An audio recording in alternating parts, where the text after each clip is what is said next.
அனைவருக்கும் வணக்கம். 8 அமைச்சர் பதவி, 6 வாரிய தலைவர் பதவியெல்லாம் நம்ம தாவேக கூட கூட்டணி வச்சு நமக்கு வாங்கிட்டு வந்துடலாம் அப்படின்னு சொல்லி கனவில் இருந்த SP Velumani, CV. Shanmugam, MR. Vijayabaskar அவர்கள் தலைமையிலான 25 அதிமுக எம்எல்ஏக்களுக்கும் அல்வா கொடுத்திருக்கிறார் விஜய் அப்படின்னு தான் நம்ம சொல்லணும். அதாவது தாவேக கூட ஒரு அதிமுக கட்சியாவே நம்ம கூட்டணிக்கு போயிடலாம் அப்படிங்கிறது அவர்களோட திட்டம். அவசர பொதுக்குழு கூட்டம் கூட்டி எடப்பாடி பழனிசாமி அவர்கள் பொதுச்செயலாளர் பதவியிலிருந்து அப்படியே தூக்கிட்டு அந்த இடத்துக்கு எஸ்பி வேலுமணி அவர்கள் அப்படியே தாவேக கூட கூட்டணி வச்சு அமைச்சர் பதவியும் வாங்கிடலாம் அப்படிங்கிறதான் திட்டம். ஆனா விஜய் அவர்கள் அப்படியே ஒரு யூட்டன் போட்டாரு. நாங்க விசிகாக்கு, ஐயுஎம்எல்க்கு, காங்கிரஸுக்கெல்லாம் பதவி கொடுத்து எங்க ஆளுங்களே நிறைய பேர் நாங்க அமைச்சராக்கிக்கிறோம், நீங்க வட்டத்துக்கு வெளியவே இருங்க அப்படின்னு சொல்லி விரட்டி விட்டாரு. அந்த தரப்பு பயங்கரமான ஷாக்கு. என்ன பண்றேன்னு தெரியாம வெளவெழுத்து போயிட்டாங்க. என்ன அப்படின்னா, கொஞ்ச நாளைக்கு முன்னாடி வரைக்கும் எடப்பாடியை ஒரு ஆளே இல்லை அப்படிங்கிற மாதிரி தான் அவர்கள் பேசிட்டு இருந்தாங்க. இப்போ சமீபத்தில் கொடுத்த பேட்டியை பார்க்கும்போது தோல்விக்கான காரணம் என்ன என்பதை ஆராய்வதற்கு நாங்கள் ஒரு குழு அமைப்போம், எங்களுடைய பொதுச் செயலாளர் அண்ணன் எடப்பாடியார் சொல்வதே நாங்கள் செய்வோம் அப்படின்னு படித்தே விட்டானையான்ற அளவுக்கு எஸ்பி வேலுமணி அவர்கள்லாம் பேசிட்டாரு. இதுக்கு பின்னாடி நடந்த விஷயம் என்னங்கிறத நம்ம விரிவா பேசுவோம். முதல்ல அதிமுக தரப்புல இருந்து தாவேகா கிட்ட தேர்தல் முடிவுகள் உடனேவே பேசினாங்க. அதாவது காங்கிரஸ் கட்சி கூட்டணி போறதுக்கு முன்னாடியே ஒரு தரப்பு தாவேகா கிட்ட கூட்டணிக்கு பேசியிருந்தாங்க. அதாவது குறிப்பா எஸ்பி வேலுமணி அவர்களுடைய தரப்பு. அப்போ பயங்கரமான டிமாண்ட் இருந்துச்சு டிவிகே தரப்புல அதிமுகவுக்கு. ஆனா எப்போ காங்கிரஸ் வந்தாங்க, விசிகா வந்தாங்க, ஐயுஎம்எல்லாம் அவர்களும் ஆதரவு தெரிவிச்சாங்களோ, முதல்ல விசிகா ஐயுஎம்எல்லாம் நாங்க ஆதரவு மட்டும் தரோம், ஆட்சி இதில் பங்கு வேணா சொல்லியிருந்தாங்க. ஸோ அந்த சமயத்துல பாத்தீங்கன்னா அமைச்சரவை நமக்கு தான் அப்படிங்கிற மாதிரி நம்பிக்கையில எஸ்பி வேலுமணி அவர்கள் தரப்பு ரொம்ப ஆர்வமா இருந்தாங்க. கிட்டத்தட்ட எடப்பாடி பழனிசாமி அவர்களை ஆதரித்து 22 எம்எல்ஏக்கள் தான் இருந்தாங்க. ஆனா இந்த தரப்புக்கு 25 எம்எல்ஏக்கள். அப்போ அதிமுகவோட கதை முடிஞ்சது, அந்த கட்சி இரண்டா உடைய போதும் தான் எல்லாரும் எதிர்பார்க்கப்பட்டது. ஆனா யார் எடுக்கிற முடிவோ எனக்கு சாதகமா தான் இருக்கு அப்படிங்கிற மாதிரி தான் எடப்பாடியோட நிலைமைப்பு இருக்கு. ஏன்னா அவர் ஸ்ட்ராட்டஜிக்கலா பண்ண விஷயம் ஒண்ணுதான், சபாநாயகர்கிட்ட போயிட்டு ஒரு கம்ப்ளைண்ட் மட்டும் கொடுத்தாரு. இந்த 25 எம்எல்ஏக்களும் கட்சியினுடைய தலைமைக்கு கட்டுப்படாம செயல்பட்டு இருக்காங்க, இவர்களுடைய எம்எல்ஏ பதவி நீங்க பறிச்சிருங்க, கட்சி தாவல் தடை சட்டம் மூலமாக நீங்க பறிக்கணும், பேரம் பேசி எம்எல்ஏக்கு விலக்கி வாங்கிட்டாங்க அப்படிங்கிற மாதிரி ஒரு குற்றச்சாட்டை ஒரு கடிதம் சபாநாயகர்கிட்ட கொடுத்தாரு.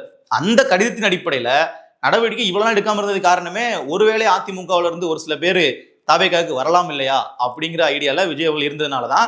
ஆனா இன்றைக்கு பாத்தீங்கன்னா அது ரொம்ப தெளிவா தெரிஞ்சிச்சு, இவர்கள் நமக்கு தேவையில்லை அப்படிங்கிற மாதிரி விஜய் அவர்களுடைய அரசியல் ஆலோசகர் ஜான் ஆரோக்கியசாமி அவர்கள் சொன்னதை ஏற்றுக்கொண்டு அவர் முடிவெடுத்துட்டாரு.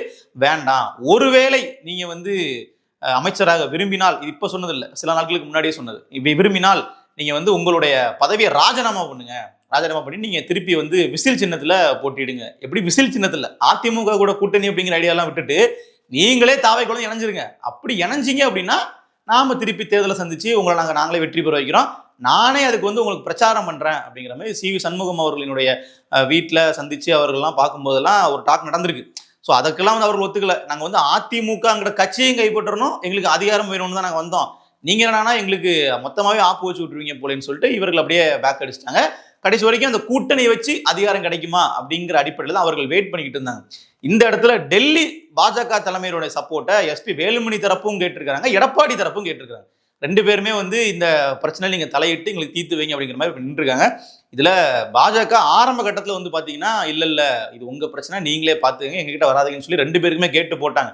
ஆனா எப்போ காங்கிரஸ் கட்சி தாவேகா கூட கூட்டணி வச்சு ஆட்சி அதிகாரத்துல பங்கு பெற்று நீங்க அமைச்சரவை இடம் பெற்றாங்களோ, இதற்கப்புறம் காங்கிரஸ் சேர்ந்து விஜய் கூட வளர்ந்துரும், அதனால விஜய்க்கு எதிராக சில காய்களை நகர்த்தணும் அப்படிங்கிறதுனாலதான் விஜய் அவர்கள் இந்த மாதிரி அதிமுகவுல இருந்து சில எம்எல்ஏக்களை நாங்க அமைச்சர்களாக பதவி பிரமாணம் செய்யணும்னு சொல்லி ஆளுநர்கிட்ட கேட்கும்போது, ஆளுநர் இதுல சில சட்ட சிக்கல்கள் இருக்கு, பதவி இருக்கிறதுல சில சிக்கல் இருக்குங்கிற மாதிரி அவர் ஒரு கேட்டு போட அப்படியே விஜய் பின்வாங்குறாரு. ஸோ ஆளுநருடைய முடிவுக்கு பின்னாடி கண்டிப்பா டெல்லி தலைமையினுடைய பிளே இருக்கு, அதில் மாற்றுக்கிறது இல்லை. ஸோ இப்படியாக இப்ப இவர்கள் இப்படி நட்டாத்துல விடப்பட்ட மாதிரி இருக்கிறாங்க. இப்ப திருப்பி கண்டிப்பா அதிமுக தான் இருந்தாங்க, வேற வழி இல்லை. அதான் சொல்லிட்டாங்களே அண்ணன் எடப்பாடியார் அப்படின்னு சொல்லி பேசிட்டாங்க, அதனால திருப்பி அதிமுக தான் அவர்கள் போயாகணும். ஆனால் அங்க போனால் இவர்கள் இழந்த அந்த மாவட்ட செயலாளர் பதவியோ இல்ல இவர்கள் இருக்கக்கூடிய இந்த முக்கியத்துவமோ கட்சியில இருக்கக்கூடிய அந்த இன்ஃப்ளூயன்ஸோ இருக்குமா அப்படின்னா கண்டிப்பா இல்லை. ஏன்னா புது புது நிர்வாகிகள் இப்ப அதிமுக நியமிக்கப்பட்டிருக்காங்க, இனி அவர்களுக்கு தான் பவர் சென்டரா மாற போறாங்க அதிமுக தரப்புல இருந்து. அப்ப நிச்சயமா இவர்கள் இந்த அரசியல் வாழ்க்கையே கிட்டத்தட்ட ஒரு முடிவுக்கு வந்த சூழல் தான் இருக்கு. இந்த பக்கம் இருந்து அந்த பக்கம் போலாம் அப்படின்னு போகும்போது பாதியில அங்கிட்டும் இல்லாம இங்கிட்டும் இல்லாம நடுவில் நின்ட்டாங்க அப்படிங்கிறதா இப்போ பிரச்சனை. இதுல எடப்பாடி அவர்களுக்கு கூடுதலா ஒரு பிளஸ் நடந்திருக்குன்னு பாத்தீங்கன்னா, கட்சி கிட்டத்தட்ட முழுக்க இப்ப அவருடைய ஆதரவால நிரப்பப்பட்டிருக்கு. இனிமே கட்சி அவர்கிட்ட இருந்து பறிச்சு கொண்டு போயிடலாம் அப்படிங்கிற விஷயம் அடுத்த கொஞ்ச காலத்துக்கு இருக்காதுன்னு நினைக்கிறேன். ஏன்னா இந்த கிளர்ச்சி தரப்பு மொத்தமும் இப்போ வந்து அப்படி கிடப்புல போடப்பட்ட மாதிரி ஆயிடுச்சு. தாவேக தரப்புல இருந்து இந்த அதிமுக 25 எம்எல்ஏக்கள் கிட்ட பேச்சுவார்த்தை நடத்த வந்த விஷ்ணு ரெட்டி போன்றவர்கள்லாம் சமாதானப்படுத்திருக்காங்க. நீங்க வந்து எதுக்கும் கவலைப்படாதீங்க, நம்ம வந்து உங்க கூடவே இருப்போம் அப்படிங்கிற மாதிரி சொல்லியும், எப்படியா கூட இருப்பீங்க, எங்களுக்கு கொடுக்கறதுன்னு அமைச்சர் பதவியும் தரல, வாரிய தலைவர் பதவியும் தரல, உங்களை நம்பி நான் வர 20 எம்எல்ஏக்களை வந்து கூட்டிட்டு வந்தேன். இப்ப அவர்கள் நிலைமை என்ன ஆகுறது? அவர்கள் வந்து இப்ப திருப்பி எடப்பாடி தரப்புக்கும் போகவும் முடியாது. இப்ப அதிமுக இருந்தாலும் செல்வாக்கும் கிடைக்காது. மொத்தமா நாங்க இழந்துட்டு நிக்கிறோம், நீங்க எங்களை ஏமாத்திட்டீங்க அப்படின்னு சொல்ற மாதிரி அதிமுகவினுடைய அந்த எஸ்பி வேலுமணி, சி.வி. சண்முகம் தரப்பெல்லாம் பயங்கர கோவத்துல இருக்கிறாங்க. இப்ப அவர்கள் வந்து எடப்பாடியினுடைய தயவில் தான் எம்எல்ஏக்களாக கூட தொடர முடியும் அப்படிங்கிற நிலைமை ஏற்பட்டிருக்கு. ஏன்னா எடப்பாடி அவர்கள் சபாநாயகர்கிட்ட கொடுத்த அந்த கம்ப்ளைண்ட்டை வந்து வாபஸ் வாங்கினாதான் இவர்களால இயல்பா ஒரு எம்எல்ஏ வாச்சும் நம்மளால பதவி தொடர முடியும். இல்லைன்னா ஏற்கனவே கட்சியில பவரை பிடுங்கின மாதிரி இப்ப எம்எல்ஏவினுடைய அந்த ஒரு பதவியையும் அவர்கள் வாங்குறதுக்கு வாய்ப்புகள் இருக்கு. அது எடப்பாடி கையில தான் இருக்கு. அவர் என்ன முடிவு எடுக்கிறாரோ, ஓகே நீங்க கட்சியில இருந்துக்கங்க அப்படிங்கிற மாதிரி முடிவெடுத்து கட்சியில வைக்கலாம். எம்எல்ஏக்களாகவும் அப்படி இருக்கலாம். இல்லைன்னா இவர்கள் வந்து இந்த மாதிரி மாத்தி வாக்களிச்சிருக்காங்க இல்லையா? ஏன்னா அந்த 25 பேரும் விஜய் அவர்களுக்கு ஆதரவாக சட்டமன்றத்தில் வாக்களிச்சிட்டாங்க. கிட்டத்தட்ட அந்த ஆட்சி இப்போ பெரும்பான்மை இப்படி நடப்பதற்கு காரணமே அதுவாக தான் இருக்கு. இப்போ நாளைக்குமே நம்பிக்கையில்லா தீர்மானம் நிறைவேற்றினா மட்டும்தான் இவர்களுக்கான வேல்யூ. இப்போ வரைக்கும் கட்சியினுடைய தலைமையை மீறி வாக்களிச்சிட்டாங்க. அப்போ அதை வந்து சட்ட ரீதியாக ப்ராக்ரஸாக கொண்டு போனாங்க அப்படின்னா கண்டிப்பா இவர்களுக்கு சிக்கல் இருக்கு. எம்எல்ஏ பதவி பறிக்கிறதுக்கான வாய்ப்பு எப்போது வேண்டுமானாலும் இருக்கு. அப்போ அந்த பக்கம் கூட்டணியும் வைக்காம இங்க எம்எல்ஏ பதவியும் பறி போயிடுச்சுன்னா திருப்பி வந்து எப்படி நின்று போட்டிட்டு ஜெயிப்பாங்க அப்படின்னா அதுக்கு வாய்ப்பே இல்லை. அரசியல் வாழ்க்கையை அஸ்தமனம் ஆயிரும். அதனால வந்து எடப்பாடி தயவு தான் தாங்கி இருக்கிறாங்க. எடப்பாடி அவர் என்ன முடிவெடுக்க போறாரு அப்படின்னு கேட்டீங்கன்னா, நிச்சயமா ஒரு இடைத்தேர்தல் வருவதை அவர் விரும்ப போவதும் கிடையாது. அது கட்சிக்கும் வந்து பெரிய சிக்கலை ஏற்படுத்தும். ஏன்னா இடைத்தேர்தல் அப்படிங்கிறது ஆளுங்கட்சியுடைய கை வந்து ஓங்கி இருக்கும். இப்ப இன்றைக்கு நிலைமையில தாவேக்கா தான் இடைத்தேர்தல் வச்சா வெற்றி பெறுவதற்கான வாய்ப்புகள் அதிகம். அதுல ஒரு டஃப் கொடுக்கலாம் அப்படின்னு எடுத்துக்கிட்டீங்கன்னா திமுக கொடுப்பாங்க. ஏன்னா அவர்கள் எதிர்கட்சியா இருக்கிறாங்க, முன்னாள் ஆளுங்கட்சி அப்படிங்கும் போது டஃப் கொடுப்பாங்க. அப்போ அதிமுக தரப்பு அப்படிங்கிறது இந்த இடத்துல கேம்லேயே இருக்க போறது இல்லை. ஸோ அவர்கள் வந்து கிட்டத்தட்ட நீங்க அவர்கள் கையில இருக்கக்கூடிய எம்எல்ஏ தொகுதிகளாக இருந்தாலும் அந்த இடத்துல இவர்கள் போயிட்டு திருப்பி போட்டிட்டு தாவேக்கா திமுக 2 தரப்பையும் தாண்டி வெற்றி பெறுறது அப்படிங்கிறதுலாம் வாய்ப்பே இல்லை. ஸோ அதனால வந்து இன்னொரு இடைத்தேர்தல் வந்தால் எடப்பாடி அவர்கள் இவர்கள்லாம் சீட்டு கொடுக்காம புதிய வேட்பாளரை நிப்பாட்டினாலும் கண்டிப்பா பணம் செலவு பண்ணி அவர்கள் ஜெயிக்க நினைக்க மாட்டாங்க. ஏன்னா ஆட்சி அது ஏன் கைக்கு வரப்போறது இல்லை. அப்போ செலவு பண்ணாலும் வேஸ்ட்டு, நின்னாலும் நமக்கு தான் பிரச்சனை. இருக்கிற எம்எல்ஏ சீட்டும் குறைஞ்சிரும். இப்போ இருக்கக்கூடிய 47 எம்எல்ஏ சீட்ல இடைத்தேர்தல் 25 பேருக்கு வந்துச்சு அப்படின்னா நிச்சயமா அதுல நம்மளுடைய பலம் வந்து பாதிக்கும் கீழே போயிடும். அதனால வந்து இடைத்தேர்தலை அவாய்ட் பண்றது எடப்பாடி அவர்களுடைய திட்டமும் இப்போதைக்கு இருக்கு. ஸோ அவருடைய பதவியை வந்து பறிக்க போறது இல்லை, ஆனா பவரை வந்து பறிச்சிருவாங்க. கட்சிக்குள்ள எந்த விதமான இன்ஃபுளுன்ஸ் பண்ண முடியாத அளவுக்கு யாரெல்லாம் வேலுமணி, எம்.ஆர். விஜயபாஸ்கர், சி.வி. சண்முகம் பின்னாடி போனாங்களோ அவர்களினுடைய பதவிகள்லாம் கட்சிக்குள்ள அப்படி ஒவ்வொன்றா பறிக்கப்பட்டு அவர்கள் வந்து ஒரு பவர் இல்லாத நபர்களாக இனிமே மாற்றப்பட இருக்கிறாங்க. அதுதான் இனி அடுத்த சில மாதங்கள்ல தொடர்ச்சியா நடக்கும். இதுல வந்து தாவேக்கா போட்ட அரசியல் கணக்கு அப்படிங்கிறது ரொம்ப முக்கியமானது. அதாவது விசிகா, ஐயுஎம் எல்லாம் திமுகவினுடைய விசுவாசிகளா இருந்தாங்க. கிட்டத்தட்ட நீங்க ஏங்கிட்ட எதுக்கு கூட்டணி பேசுறீங்க, ஸ்டாலின் அவர்கள்ட்ட பேசுங்க அப்படின்னு சொல்லி காதர் மொய்தீன்லாம் முதல்ல பேட்டிலாம் கொடுத்திருந்தாரு. இன்றைக்கு வந்து அவர் தான் வந்து ஷாஜகான் அவர்களை அமைச்சராக்கி அழகு பார்த்துட்டு இருக்காரு தாவேக்கா கூட்டணியில. அப்ப என்ன அப்படின்னா திமுக தரப்பு இன்னைக்கு வந்து அப்படியே கொந்தளிச்சுக்கிட்டு இருக்காங்க. ஆராசாலாம் பேசின பேச்சை நம்ம நேற்று வெளியில பேசியிருந்தோம். அந்த அளவிற்கு வந்து விசிகா மேலாம் அவ்வளவு கோவத்துல இருக்கிறாங்க. அப்போ திமுக தரப்பு மிகப்பெரிய அளவில் பலவீனம் அடைஞ்சிருக்கு. ஸோ அதை வந்து தாவேக்கா அந்த இடத்துல பண்ணியிருக்கிறாங்க. விசிகா, ஐஎம்எல் போன்ற கட்சிகளுக்கு அமைச்சரை இடம் கொடுத்ததுல இருந்து, ஏன்னா அவர்கள் வெறுமனே வந்து ஆதரவு மட்டும் வாங்கினது அப்படிங்கிறது ஒரு கத்தி மேல் நடக்கிற மாதிரி தான். எப்போ வேணாலும் ஆட்சி வந்து கவலலாம். இவர்கள் திடீர்னு திமுக ஒரு திட்டமிட்டு நாடாளுமன்ற தேர்தலுக்கு முன்னாடி ஆட்சியை கூட கவிக்கிறதுக்கான வாய்ப்பெல்லாம் வந்து இருந்திருக்கும். ஆனா அதை வந்து அப்படியே ஸ்மூத்தா வந்து அந்த களத்தையே மாத்திட்டாங்க.